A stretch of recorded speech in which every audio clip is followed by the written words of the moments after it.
मेरे कल के लेक्चर में मैं यह बता चुका था कि किस तरह से जे जे थॉमसन ने अपनी कैथोड रे ट्यूब के द्वारा कैथोड रे ट्यूब में इलेक्ट्रॉन की प्रेजेंस को कंक्लूड करा।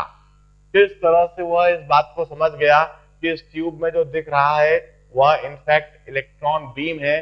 कैथोड से इलेक्ट्रॉन एमिट हो रहे हैं, एनोड की तरफ ट्रेवल कर रहे हैं। इन इलेक्ट्रॉन के पास फाइनाइट मास है, फाइनाइट वेलोसिटी है और फाइनाइट चार्ज है। यह बात जे जे थॉमसन समझ चुका था। उसने ढेर सारे एक्सपेरिमेंट के द्वारा यह सारी बात कंक्लूड कर ली थी। अब इसके बाद उसके सामने एक दूसरा चैलेंज था, एंड दैट चैलेंज वाज कि यदि इलेक्ट्रॉन का पार्टिकल नेचर है, इनके पास फाइनाइट मास है, फाइनाइट चार्ज है, तो वो कितना है, what is exact charge over the electron, what is exact mass of electron, हमें यह बात समझना है। जे जे थॉमसन इसी प्रयास में लग गया। ऑल्दो जैसा मैंने कल बताया था, जे जे थॉमसन कभी भी इलेक्ट्रॉन का एग्जैक्ट चार्ज डिटरमाइन नहीं कर पाया था, इलेक्ट्रॉन का एग्जैक्ट मास भी डिटरमाइन नहीं कर पाया था, मगर एक एक्सपेरिमेंट के माध्यम से उसने इलेक्ट्रॉन का स्पेसिफिक चार्ज डिटरमाइन कर लिया था। अब हम वही थॉमसन के एक्सपेरिमेंट को देखेंगे, समझेंगे और उससे रिलेटेड कुछ फैक्ट जानेंगे। My next article is Thomson experiment for determination of E by M ratio or specific charge of electron. Thomson experiment for determination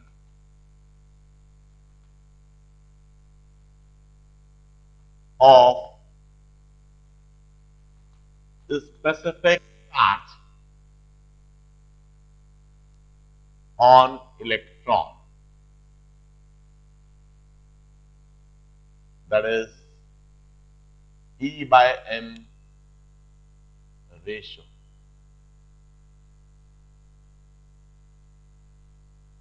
Thompson ने इस तरह की एक ट्यूब ली,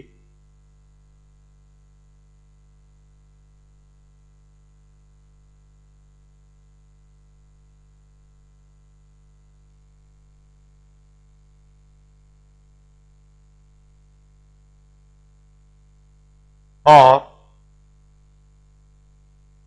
इस ट्यूब में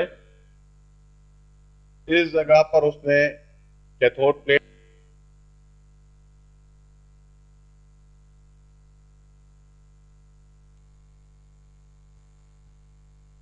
एनोड प्लेट की जगह पर उसने, जैसी हमारी सीडी होती है ना गोल और बीच में छेद होती है, इस तरह की एक डिस्क, एक सर्कुलर डिस्क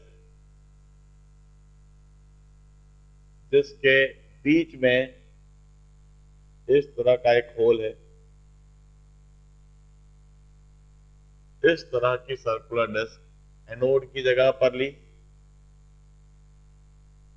और कैथोड पर नेगेटिव पोटेंशियल दे दिया और एनोड पर पॉजिटिव पोटेंशियल दे दिया। यह पोटेंशियल कुछ V था।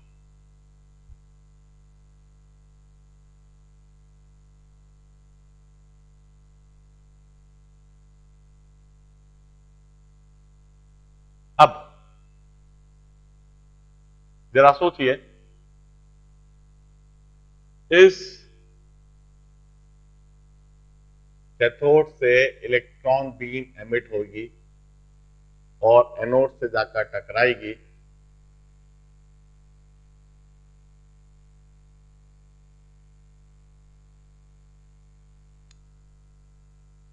और कैथोड से एमिट होकर अधिकतर इलेक्ट्रॉन एनोड पर टकरा गए, मगर जो इलेक्ट्रॉन ठीक इस तरह से ट्रैवल करेंगे और इस प्लेट के, एनोड प्लेट के ठीक सेंटर पर जहां एक होल है, उस होल पर टकराने वाले इलेक्ट्रॉन, उस होल पर टकराने वाले इलेक्ट्रॉन बीम, वह एनोड के द्वारा कैप्चर नहीं हो पाएगी। वह इलेक्ट्रॉन बीम इस तरह से आगे ट्रेवल करती चली जाएगी और आगे ट्रेवल करती हुई यह इलेक्ट्रॉन बीम इस ग्लास प्लेट को ठीक सामने जाकर टकराएगी इस तरह से, और इस इलेक्ट्रॉन बीम के इधर टकराने से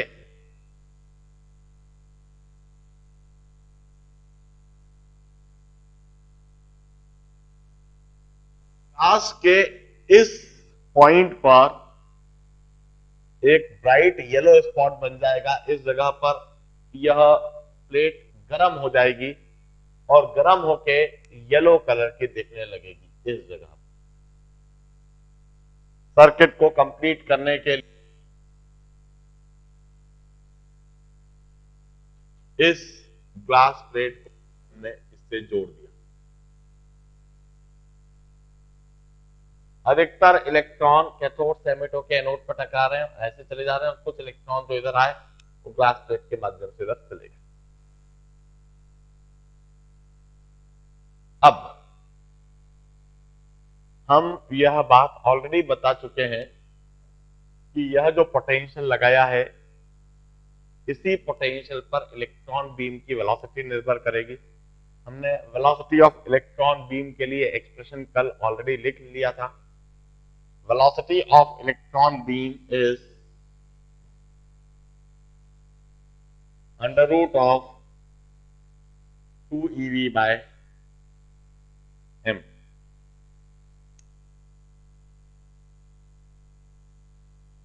यह इलेक्ट्रॉन बीम की वेलोसिटी होगी। थोड़ा नीचे लिखता हूं इसको मैं, क्योंकि इस स्पेस की मुझको एक्सपेरिमेंट के लिए आवश्यकता पड़ेगी। मैं किधर लिख देता हूं, velocity of electron beam is under root of 2 eV by m।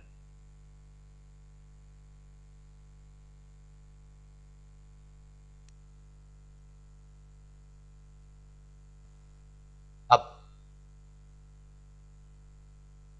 वह क्या करता है, इस येलो स्पॉट को देखने के बाद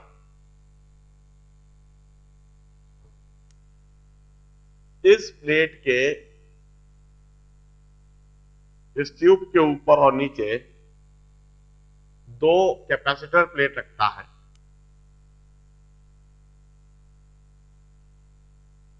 यह दो कैपेसिटर प्लेट है। इस कैपेसिटर प्लेट पर पॉजिटिव पोटेंशियल है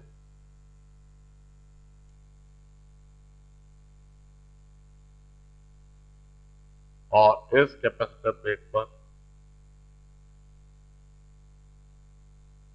नेगेटिव पोटेंशियल है।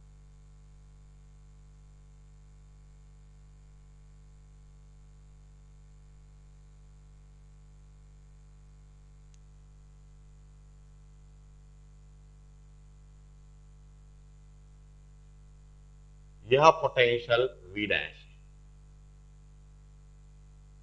और इन दोनों के बीच में सेपरेशन D है।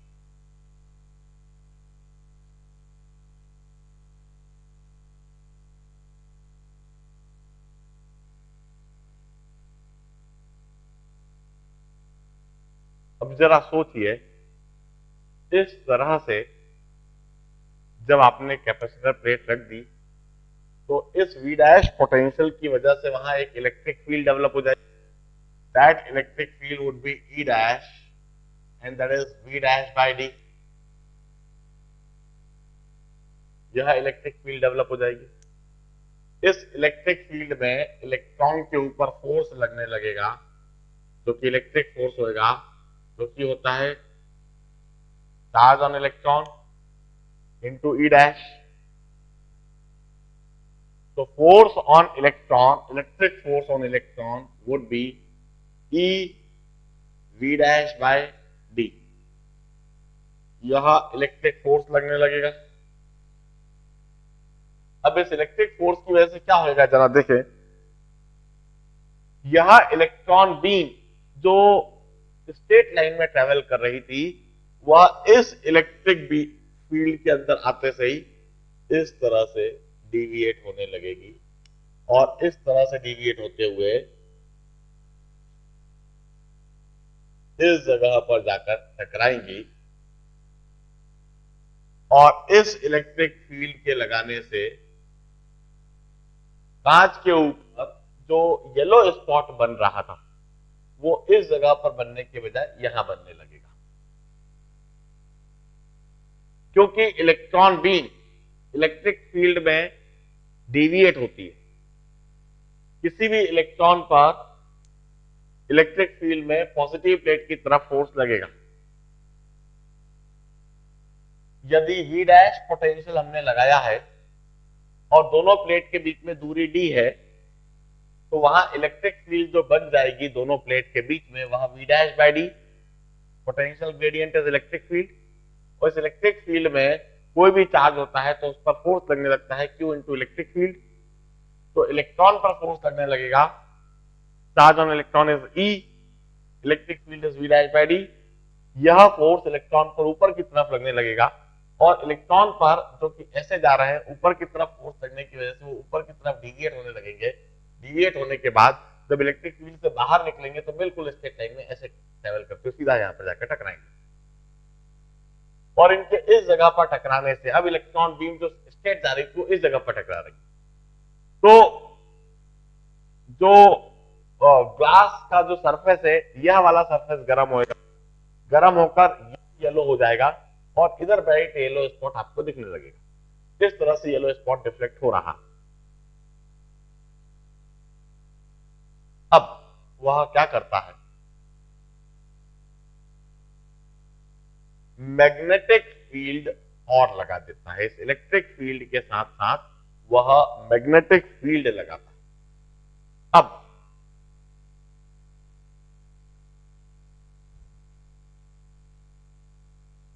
मैग्नेटिक फील्ड वह इस तरह से लगाता है कि इलेक्ट्रॉन पर मैग्नेटिक फील्ड में फोर्स नीचे की तरफ लगे। कैसे नीचे की तरफ लगेगा जरा सोचिए। यदि हम magnetic field into the board लगा दें, किसी जगह पर अब हम मैग्नेटिक फील्ड अप्लाई कर रहे हैं and that magnetic field is into the board. Magnetic field लगाते हैं and that magnetic field is into the board. इसी रीजन में जहां इलेक्ट्रिक फील्ड है एग्जैक्टली उस रीजन में हमने मैग्नेटिक फील्ड भी लगा दी और वह मैग्नेटिक फील्ड जिसका मैग्नीट्यूड B है और जिसका डायरेक्शन इनटू द बोर्ड है। यह मैग्नेटिक फील्ड कैसे लगाएंगे, मैग्नेट का एक मैग्नेट का नॉर्थ पोल बोर्ड के बाहर इस ट्यूब के इस तरफ और दूसरी मैग्नेट का साउथ पोल बोर्ड के पीछे ट्यूब के पीछे की तरफ। तो इस तरह से मैग्नेटिक फील्ड B जिसका डायरेक्शन बोर्ड के अंदर की तरफ है। अब इस मैग्नेटिक फील्ड में इलेक्ट्रॉन पर फोर्स किस डायरेक्शन में लगेगा, किसी भी चार्ज पर magnetic force on charge is given by Q into V cross B। Magnetic force velocity की डायरेक्शन यह है, फील्ड की डायरेक्शन इनटू द बोर्ड। तो सीधे हाथ की उंगलियों को मैं वेलोसिटी से फील्ड की तरफ घुमाता हूं। हम कहेंगे यदि पॉजिटिव चार्ज होएगा तो उस पर फोर्स ऊपर की तरफ, मगर इलेक्ट्रॉन पर तो नेगेटिव चार्ज है इसलिए इलेक्ट्रॉन पर मैग्नेटिक फोर्स नीचे की तरफ। Magnetic force on electron would be -E into V into B into sin 90 into N cap. यहां मैग्नेटिक फोर्स लगने लगेगा। मैग्नेटिक फोर्स का मैग्नीट्यूड यदि मैं देखूं तो बी ई इंटू वेलोसिटी, ये वी जो वेलोसिटी है, क्योंकि v एक पोटेंशियल के लिए भी लिखा गया है और एक v डैश एक डिफ्लेक्टिंग पोटेंशियल के लिए लिखा गया है, इसलिए वेलोसिटी को मैं VEL करके लिखा। This is the velocity. और यह इलेक्ट्रॉन पर फोर्स नीचे की तरफ। अब जरा सोचिए, कोई सा भी एक इलेक्ट्रॉन इमेजिन कर रहे हैं हम, इस इलेक्ट्रॉन पर इलेक्ट्रिक फोर्स तो ऊपर की तरफ और मैग्नेटिक फोर्स नीचे की तरफ। हम B की वैल्यू एडजस्ट करते हैं, हम मैग्नेटिक फील्ड अप्रोप्रिएट लगाते हैं, सो दैट यह जो इलेक्ट्रिक फील्ड के लगाने से येलो स्पॉट ऊपर गया था, यह येलो स्पॉट दोबारा ओरिजिनल पोजीशन पर आ जाए। इलेक्ट्रिक ओरिजिनली बिना इलेक्ट्रिक फील्ड के येलो स्पॉट इधर था, इलेक्ट्रिक फील्ड लगाने से यह येलो स्पॉट ऊपर की तरफ चला गया। अब हमने मैग्नेटिक फील्ड लगाई, मैग्नेटिक फील्ड की वजह से वहां मैग्नेटिक फोर्स लगने लगा, उस मैग्नेटिक फोर्स की वजह से यह येलो स्पॉट दोबारा अपने ओरिजिनल पोजीशन पर आ जाना चाहिए। मैं लिखता हूं, when this yellow spot regain its original position। यदि यह येलो स्पॉट अपनी ओरिजिनल पोजीशन रिगेन कर लेता है, इसका मतलब होगा कि इलेक्ट्रिक फोर्स और मैग्नेटिक फोर्स ऑन इलेक्ट्रॉन बराबर हैं और एक दूसरे के अपोजिट हैं। इलेक्ट्रोस्टैटिक फोर्स ऑन इलेक्ट्रॉन जो कि ऊपर की तरफ है इलेक्ट्रिक फील्ड की वजह से, और मैग्नेटिक फोर्स ऑन इलेक्ट्रॉन जो कि नीचे की तरफ है मैग्नेटिक फील्ड की वजह से, वह दोनों बराबर हो गई हैं और अपोजिट डायरेक्शन। तभी वह इलेक्ट्रॉन अपने ओरिजिनल पाथ में ऐसा कैसे ट्रेवल करते हुए फिर वापस इसी पॉइंट पर आ। और ऐसी कंडीशन में हम कहेंगे इलेक्ट्रिक फोर्स है E V dash by D, magnetic force है E B into velocity. Velocity की जगह पर हम वेलोसिटी का एक्सप्रेशन जो हमने इधर लिखा था वहां लिख देंगे, E से E कट जाएगा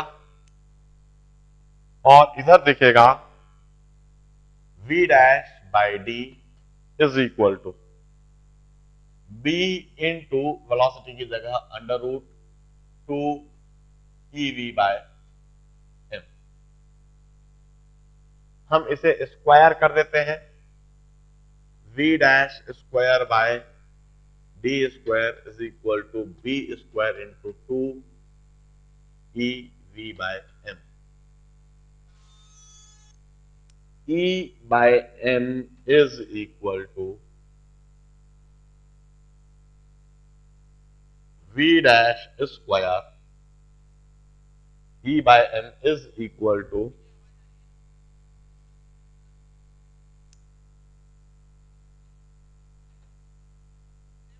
V dash square by 2 B square V into D square।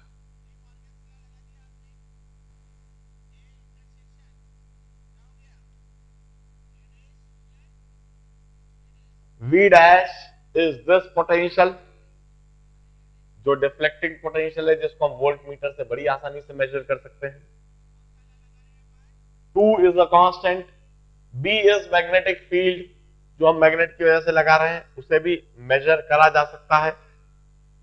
V is this potential applied volt meter से, इसको भी बड़ी आसानी से मेजर कर सकते हैं। And D is the distance between this to plates, इसे भी हम मेजर कर सकते हैं।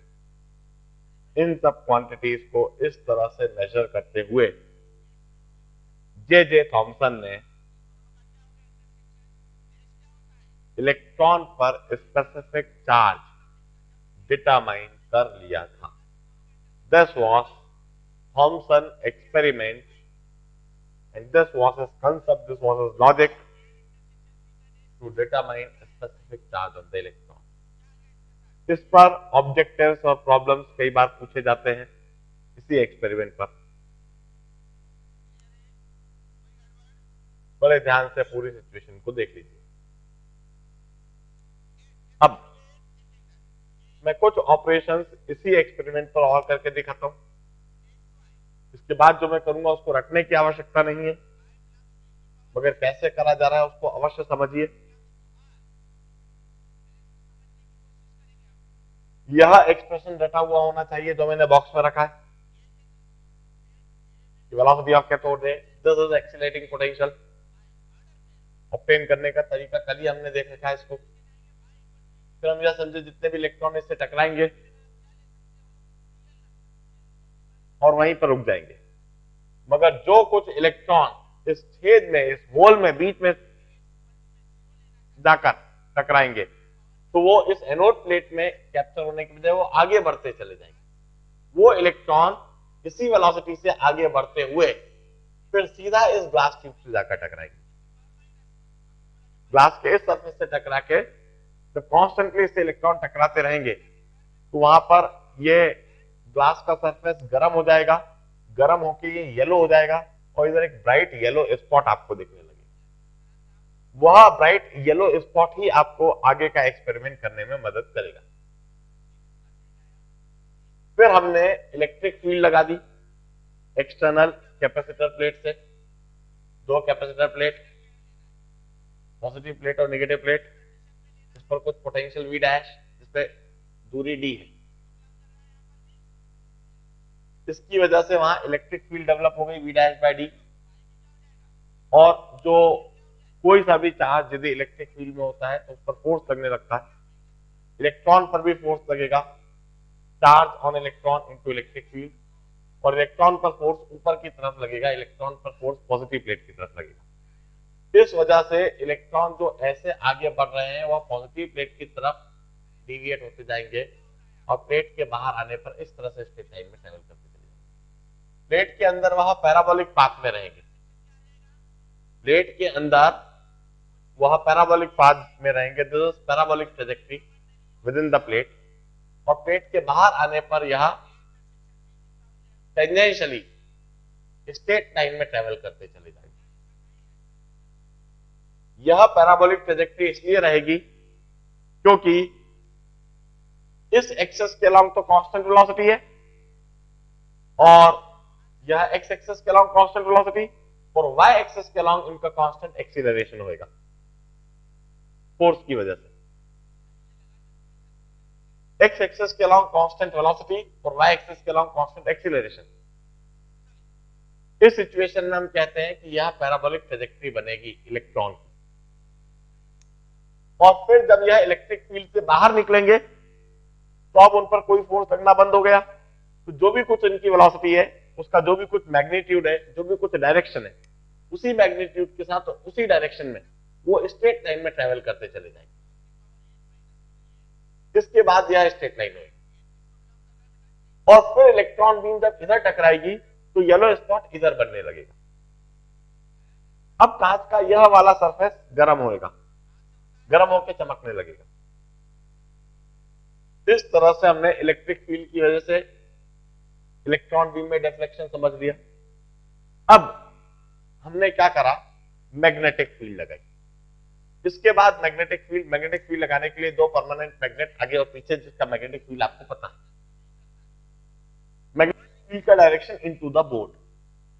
मैग्नेटिक फील्ड में किसी भी चार्ज पर यहां फोर्स लगता है। डायरेक्शन समझने के लिए सीधे हाथ की उंगलियों को वेलोसिटी से फील्ड की तरफ घुमाते। सीधे हाथ की उंगलियों को वेलोसिटी से फील्ड की तरफ घुमाया तो पॉजिटिव चार्ज पर फोर्स ऊपर की तरफ, इलेक्ट्रॉन जो कि नेगेटिव चार्ज है उस पर फोर्स नीचे की तरफ। मैग्नेटिक फोर्स जो इलेक्ट्रॉन पर लगेगा, Q की जगह माइनस E, V की जगह V, B की जगह B, साइन 90 इसलिए क्योंकि वेलोसिटी इस तरफ है, फील्ड इस तरफ है। वेलोसिटी और फील्ड एक दूसरे के परपेंडिकुलर है, इसलिए sine 90 into N cap. Magnetic force का मैग्नीट्यूड माइनस साइन तो हम समझ गए नीचे की तरफ, एन कैप भी डायरेक्शन समझ चुके हैं, मैग्नीट्यूड देखें तो बी ई वी। अब कुछ ऐसी कंडीशन हम एडजस्ट कर दें जिससे कि यह ओरिजिनली जो येलो स्पॉट इधर था, जो डिफ्लेक्ट होके इलेक्ट्रिक फील्ड की वजह से डिफ्लेक्ट होके ऊपर गया था, ये अपने ही ओरिजिनल पोजीशन पर आ जाए।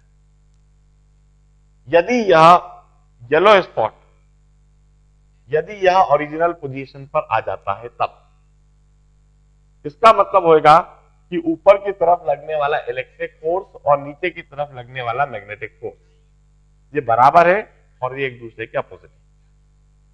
इलेक्ट्रिक फोर्स के लिए यह एक्सप्रेशन और मैग्नेटिक फोर्स के लिए यह एक्सप्रेशन हमने इक्वेट कर दिया, ई काट दिया। अब हमें v dash upon D equal to B into velocity, velocity की जगह पर यह वेलोसिटी का जो एक्सप्रेशन था हमने इसे सब्स्टिट्यूट कर दिया और इसे स्क्वायर कर दिया। इसे स्क्वायर कर देंगे तो v dash square upon D square equal to B square into 2 E V by M. E by M निकालने के लिए बाकी सारी क्वांटिटीज को इधर ले गए। ई बाय एम हमें दिखने लगा यह इलेक्ट्रॉन का स्पेसिफिक चार्ज है। थॉमसन ने यह डेटा